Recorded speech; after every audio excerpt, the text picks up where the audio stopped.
देशमुखांची हत्या, बीडमध्ये मसाजोगचे सरपंच, एक चांगले कार्यकर्ते, चांगला माणूस संतोष देशमुखांची हत्या ज्या अमानुष पद्धतीनं, ज्या क्रूर पद्धतीनं, अत्यंत निर्दय पद्धतीनं करण्यात आली आणि त्या हत्येचे करताना जे फोटो व्हायरल झाले समाज माध्यमामध्ये आणि ते व्हायरल झालेले फोटो पाहून काळीज चिरून टाकावं, काळीज फटावं अशी ती अत्यंत निर्दय आणि अमानुषपणाची ती घटना होती.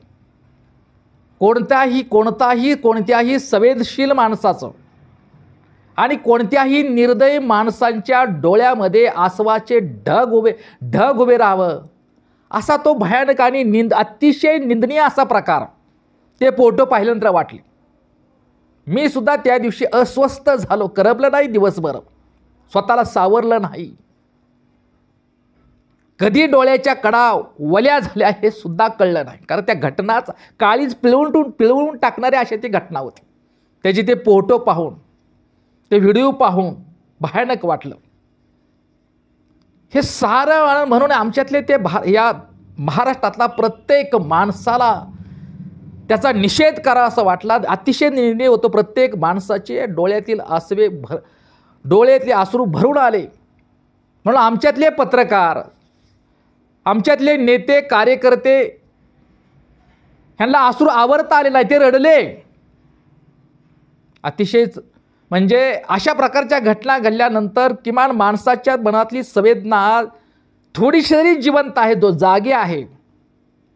आणि या निमित्तानं या माध्यमातून मला आणखी एक सांगावंसं वाटतं की संतोष देशमुखांची हत्या झाल्यानंतर ज्या पद्धतीनं हत्या केली, अतिशय निंदनीय अमानुष असा प्रकार होता तो. ते व्हायरल झालेले फोटो पाहून कोणताही संवेदनशील माणसाच्या डोळ्यामध्ये पाणीच येणार, अश्रूच येणार. आणि तशाच प्रकारचे अश्रू पत्रकारांच्या सुद्धा मनामध्ये आले, नेत्यांच्या, कार्यकर्त्यांच्या मनामध्ये आले. पण या निमित्तानं मला आणखी एक आठवण जाणीव करून द्यावीशी वाटते. त्या संवेदनशील माणसांना मला जाणीव करून द्यावीशी वाटते की ज्या वेळेला दलित अत्याचार घडतात त्यावेळी सुद्धा अशीच संवेदना जिवंत ठेवा. आमच्यावर जेव्हा अत्याचार घडतात तेव्हा सुद्धा अशाच प्रकारची चीड तुमच्या मनामध्ये निर्माण होऊ द्या.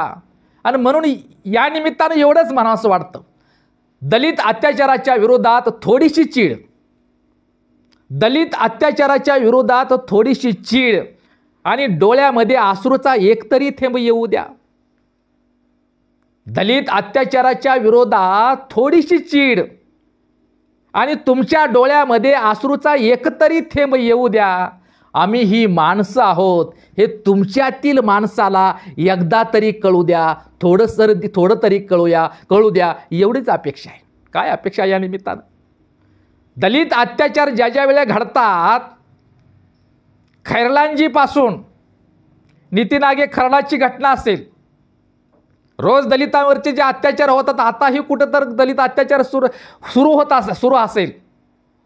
नुकतंच मातंग समाजाच्या एका मुलीवरती अत्याचार झालेला आहे.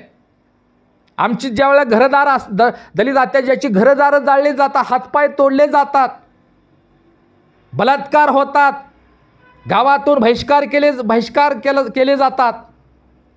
भयानक पद्धतीनं ज्या अगोदर सुद्धा दलित अत्याचाराचा एक अतिशय अमानुष पद्धतीनं दलित अत्याचार झाले. बौद्ध मातंग यांच्यावरती भयानक पद्धतीनं अत्याचार झाले. खैरलांजीच्या अगोदर नंतर सुद्धा आतापर्यंत सुद्धा ज्या दलित अत्याचाराच्या घटना घडल्या त्याबद्दल बी थोडीशी चीड येऊ द्या. आणि म्हणून दलित अत्याचाराच्या विरोधात थोडीशी चीड आणि डोळ्यामध्ये अश्रूचा एकतरी थेंब येऊ द्या. आम्ही ही माणसं आहोत हे तुमच्यातल्या माणसाला थोडं तरी कळू द्या, एवढीच माफक अपेक्षा आहे. संतोष देशमुखांची ज्या पद्धतीनं भयानक पद्धतीनं जी हत्या झाली, ते फोटो पाहिल्यानंतर त्यांच्या मुलीला, त्यांच्या पत्नीला, त्यांच्या मुलाला, त्यांच्या आईला आणि एकंदर भावाला, एकंदर कुटुंबाला ज्या वेदना होतात, ज्या यातना होतात, त्या वेदना, ते दुःख, त्या यातना फक्त दलितच जाणू शकतात.